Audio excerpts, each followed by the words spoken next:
नमस्कार, स्वागत है आपका न्यूज 24 पर। वक्त निष्पक्ष न्यूज का है। तमाम बड़ी खबरें लेकर मैं हूं आपके साथ मकसूद खान। सबसे पहले बात राजस्थान की। राजस्थान कांग्रेस अध्यक्ष गोविंद सिंह डोटासरा के घर पर ईडी की रेड और सीएम अशोक गहलोत के बेटे को ईडी के समन ने राजस्थान की राजनीति का तापमान बढ़ा दिया है। ईडी की कार्रवाई से भड़के मुख्यमंत्री अशोक गहलोत ने ईडी को बीजेपी का टिड्डी दल बताया है। तो साथ ही उन्होंने यह भी आरोप लगाया कि ईडी और इनकम टैक्स ने आतंक मचा रखा है और बीजेपी गरीबों को कांग्रेस सरकार की तरफ से दी जा रही सुविधाओं से वंचित रखना चाहती है। हालांकि बीजेपी कह रही है कि पेपर लीक की वजह से राजस्थान के 70 लाख युवाओं का भविष्य अंधकारमय हो गया और इन युवाओं में किसान, गरीब, दलित, आदिवासी वर्ग के बेटे और बेटियां शामिल थे।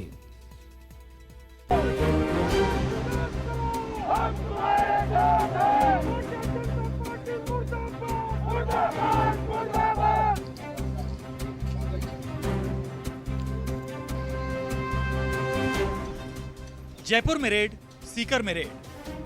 राजस्थान कांग्रेस अध्यक्ष गोविंद सिंह डोटासरा पर पेपर लीक मामले में छापेमारी हो गई। जयपुर और सीकर में डोटासरा के आवास पर रेड के साथ ही अब कांग्रेस में शामिल हो चुके गहलोत सरकार को समर्थन दे रहे निर्दलीय विधायक ओम प्रकाश हुड्डा के पेट्रोल पंप पर भी ईडी की तफ्तीश जारी हो गई। और तो और सीएम अशोक गहलोत के बेटे वैभव गहलोत को भी फॉरेन एक्सचेंज रेगुलेटरी एक्ट के उल्लंघन के मामले में ईडी ने पूछताछ के लिए समन थमा दिया। एक साथ कई नेताओं पर ईडी के एक्शन से कांग्रेस भड़क उठी।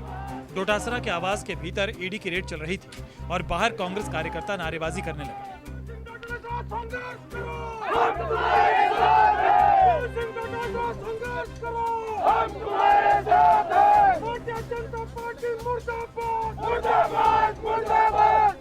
जब मोदी डरता है, ईडी को आगे करता है। मोदी तेरी गुंडागर्दी नहीं चलेगी।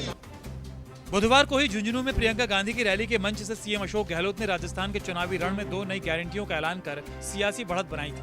कांग्रेस के नेता कार्यकर्ता जोश से लबरेज थे, लेकिन अल सुबह ईडी के एक्शन से कांग्रेसियों का रंग में भंग पड़ गया। अशोक गहलोत ने पहले सोशल मीडिया के जरिए ईडी के एक्शन को बीजेपी की बौखलाहट बताया और फिर मीडिया के सामने भी बीजेपी के खिलाफ हल्ला बोल दिया। वो चिंता नहीं सकती है। सवाल पीसीसी प्रेसिडेंट का नहीं है, सवाल मेरे सन का नहीं है। सवाल है कि पूरे देश के अंदर आतंक मचा रखा है और जिस पर आतंक है, छत्तीसगढ़ में करीब साल भर से ईडी के लोगों ने, मैंने सुना है, वहाँ अपने फैमिली को शिफ्ट कर दिया, वही मकान किराए ले लिए, क्योंकि रोज उनको छापेमारी करनी पड़ी। 6 महीने, 8 महीने, 10 महीने 4-5 लोग जेल में बैठे हुए हैं, वहाँ का IAS वगैरह। ये जो आतंक मचा रखा है, ये सब संकेत नहीं है। कांग्रेस के वॉर रूम में मीडिया को संबोधित करते हुए अशोक गहलोत ने कहा कि ईडी का इस्तेमाल टिड्डी दल की तरह किया जा रहा है, जो आखिरकार बीजेपी की फसल ही खाएगी। ये हम कोई घबराना नहीं भाई। हमारे रंधावा साहब ने कहा, कांग्रेस पार्टी, उसके नेता कोई घबराने वाला नहीं है, चाहे वो कितना ही ईडी का दुरुपयोग करे। हमारे यहाँ जो टिड्डी दल आता है, उस टीडी जो पाकिस्तान से आता है, टिड्डी दल, वो फसलों चट कर जाता है। ईडी इनकी फसलों को चट कर जाएगी। ईडी जो है ना, बीजेपी की ऐसी हालत खराब करेगी, गांव-गांव बात फैल जाएगी कि टिड्डी दल की तरह ईडी का उपयोग कर रहे हैं। ईडी की रेड पर जो तेवर सीएम अशोक गहलोत ने दिखाए, कुछ वैसा ही डोटासरा ने भी दिखाया। सोशल मीडिया पर सत्यमेव जयते का नारा दिया। राजस्थान कांग्रेस ने भी इसे बदले की कार्रवाई बताया। तो वहीं मनी लॉन्ड्रिंग से जुड़े मामले में समन पाने वाले सीएम अशोक गहलोत के बेटे ने भी इसे विशुद्ध राजनीतिक कार्रवाई बता डाला। जो इंक्वायरी, जो सर्च इनको करनी है, जो इंस्ट्रक्शन है, जो FIR है या जानकारी है, उसके बारे में जानकारी ले रहे हैं। हम ईमानदारी के साथ में जानकारी दे रहे हैं। ऐसा कुछ भी नहीं है करने की, घबराने की, डरने की आवश्यकता नहीं है। इसलिए मेरा ये सबमिशन है, आराम से बैठ जाओ। थोड़ी देर में ये अपनी कार्रवाई पूरी कर लेते हैं, उसके बाद में, इनके जाने के बाद में अपन सब लोग बैठेंगे, आपसे मैं बात करूंगा। और ये मामला तो 12 साल पहले, 13 साल पहले भी यही आरोप लगाए गए थे, तब भी हम लोगों ने इसका जवाब दे दिया। अब 12-13 साल बाद फिर इन्हीं बातों को लेके ईडी वापस आया है तो प्रदेश की जनता समझती है कि क्यों चुनाव में जब आचार संहिता हो गई तभी इनको याद क्यों आ रही। चुनावी गारंटियों के जरिए राजस्थान के चुनाव में रिवाज बदलने की उम्मीद से लबरेज कांग्रेस अपने नेताओं पर ईडी के एक्शन से बौखला उठी। पार्टी नेताओं ने इल्जाम लगाया कि बीजेपी कतई नहीं चाहती कि कांग्रेस की तरफ से दी जा रही गारंटियों का फायदा गरीबों को हासिल हो, और इस एक्शन की वजह सिर्फ और सिर्फ यही है। हालांकि बीजेपी भी जान चुकी थी कि कांग्रेस इसका सियासी फायदा उठाने की कोशिश करेगी, लिहाजा उसने भी अपने वरिष्ठ नेताओं और प्रवक्ताओं की पलटन को मैदान में उतार दिया। ईडी के एक्शन पर जयपुर से दिल्ली तक सियासी दंगल शुरू हो गया। देखिए, जहाँ भी इलेक्शन होते हैं इस तरह की कार्रवाई होती है, ये कोई नई बात नहीं है। जब इलेक्शन होगा तो कांग्रेस के प्रदेश अध्यक्ष और कांग्रेस नेताओं के ऊपर ईडी की कार्रवाई होगी, ये पूरा देश जानता है। और ये बात पहले चीफ मिनिस्टर अशोक गहलोत जी कह चुके हैं। अब आज ये कार्रवाई हुई है, ये कार्रवाई उनका राइट है, कार्रवाई करने का उन्होंने राइट है। तो वो किस इश्यूज पे किए, क्या किए, सामने तो आए। क्या कहना चाहते हैं, ईडी वाले खुद तो प्रेस के सामने आते नहीं हैं, तो वो आके जब पूरा उनको सम्मान मिलेगा, क्या उनसे पूछताछ कर रहे हैं, क्या बात थी, क्या कारण था, पता चले। ईडी से कांग्रेस पार्टी और कांग्रेस की सरकार इतनी क्यों घबरा जाती है और ईडी को आना क्यों पड़ा? राजस्थान में पिछले 5 सालों में एसीबी ने जितनी कार्रवाइयां की है उसमें कितनों को अभियोजन की स्वीकृति थी, इसको थोड़ा देखने की आवश्यकता है। कुछ दिनों पहले कांग्रेस पार्टी के पूर्व मंत्री गोपाल केसावत वो सरेआम भ्रष्टाचार के पैसे लेते हुए पकड़े गए। हुआ क्या, सरकार ने जब चार्जशीट पेश की तो उसमें कहा कि भ्रष्टाचार की सारी धाराएं हटा दी। क्या मतलब है इसका?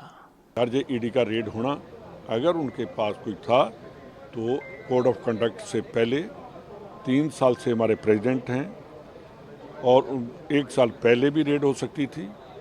दूसरी बात, मैं ईडी को आज भी चैलेंज करता हूं कि आपकी जहां जहां रेड होगी, मेरी गारंटी है वो सीट हम जीत कर आएंगे। मैं लिखकर ये गारंटी करता हूं। बड़ी भर्त्सना करते हैं, ये बौखलाहट है भारतीय जनता पार्टी की, ये ईडी का दुरुपयोग है। जहाँ जहाँ चुनाव हो रहे हैं वहाँ ईडी का दुरुपयोग करेंगे। ये सामने आ गया, ये जो आरोप कांग्रेस लगाती रही है ईडी के बारे में, मैं कहना चाहता हूँ ईडी के अधिकारियों से भी कि इतने दबाव में नहीं आए। जिस संस्था के वो हिस्सा हैं, जिस संस्था के अधिकारी हैं, कर्मचारी हैं, उसका हिस्सा हैं, उसकी साख को बनाए रखें। इतना नहीं दबें कि जो जहाँ जा रहा है, जो आदेश हो रहा है उसको पूरा कर रहे हैं। पेपर लीक के इस प्रकरण में ईडी के प्रवेश के बाद में इसके सरगना की गिरफ्तारी हुई और सरगना की गिरफ्तारी के बाद में जिस तरह के तार जुड़ते हुए प्रतीत हुए, उनके चलते हुए ईडी ने जो हालिया कार्रवाई की है, उन कार्रवाइयों का परिणाम यह है कि आज सरकार बैकफुट पर है और बौखलाई हुई नजर आ रही है। लेकिन क्योंकि नरेंद्र मोदी जी की सरकार का यह संकल्प पहले दिन से है कि हम किसी भी सूरत में, किसी भी क्षेत्र में भ्रष्टाचार को बर्दाश्त नहीं करेंगे। आज फिर से राजस्थान में ईडी पहुंच चुकी है। आज हमारे प्रदेश अध्यक्ष गोविंद सिंह डोटासरा जी पर कार्रवाई हो रही है। ये एक परंपरा। अब तक क्या होता था कि जहां चुनाव हो, किसी स्तर का चुनाव हो, मोदी जी पहुंच जाते थे। अब मोदी जी का प्रभाव खत्म, तो अब जहां चुनाव हो, किसी स्तर का चुनाव हो, ईडी जी पहुंच जाते हैं। फर्क कुछ नहीं पड़ने वाला। राजस्थान के लोगों ने पिछले 5 साल कांग्रेस की सरकार की योजनाओं को सराहा है।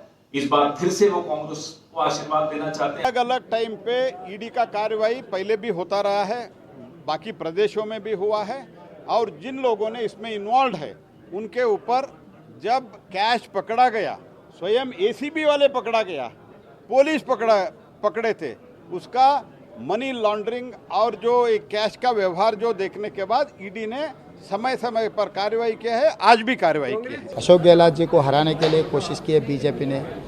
उन लोगों को पता लग गया सर्वेलेंस के रिपोर्ट के ऊपर, पूरा गहलोत जी को वहाँ पर नहीं हरा सकते, इसीलिए हरासमेंट करने के लिए उनके परिवार को बुलाने कोशिश कर रहा है। तो कांग्रेस पार्टी के पहली बार नहीं है, कर्नाटक में जब चुनाव था और बाकी के प्रदेशों में जब चुनाव थे, हर बार यही काम करते भारतीय जनता पार्टी। अब राजस्थान में वही काम शुरू किए। और आज ही के दिन भारत सरकार की जो एजेंसीज हैं, उन्होंने जो कार्रवाई करी है जयपुर में और अन्य शहरों के अंदर, उन कार्रवाइयों की जो टाइमिंग है, जो उद्देश्य है और जो इंटेंट है, वो पूर्ण रूप से संदिग्ध है। जिस प्रकार से एजेंसीज को राजस्थान में छोड़ा गया है, कांग्रेस पार्टी के नेताओं को भयभीत करने के लिए, आतंकित करने के लिए देश और प्रदेश इस बात को बहुत गंभीरता से देख रहे हैं। भ्रष्टाचार के प्रमाण मिल जाते हैं, कभी सोने की ईंटें योजना भवन में मिलती हैं, कभी नोट की पर्चियां कहीं मिल जाती हैं, कहीं चांदी निकल रहा है, कहीं पैसों की गड्डी निकल रही है लॉकर से।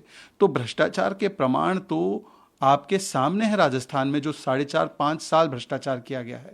और इसीलिए आज विक्टिमहुड कार्ड नहीं, अशोक गहलोत जी को तो जवाबदेही देनी चाहिए कि जो आज़ादी के बाद की सबसे भ्रष्ट सरकार चलाई गई है, वो उन्हीं के द्वारा 70 लाख युवाओं को धोखा दिया गया पेपर लीक करवाकर, और कम से कम 2.5 से 3 करोड़ लोगों को इसका सीधा सीधा नुकसान पहुंचा है। बीजेपी का दावा है कि ईडी एक जांच एजेंसी है जो भ्रष्टाचार की जांच कर रही है और उसकी कार्रवाई से केंद्र सरकार का कोई लेना देना नहीं है। लेकिन कांग्रेस अध्यक्ष मल्लिकार्जुन खड़गे का इल्जाम है कि चुनाव नजदीक आते ही ईडी, सीबीआई और आईटी भाजपा के असली पन्ना प्रमुख बन गए हैं। खड़गे का दावा है कि विधानसभा चुनावों में अपनी हार की आहट से बौखलाई बीजेपी अब जांच एजेंसीज के सहारे विपक्ष को डराने की कोशिश कर रही है। दिल्ली से रमन कुमार के साथ केजे श्रीवत्सन, जयपुर, न्यूज़ 24।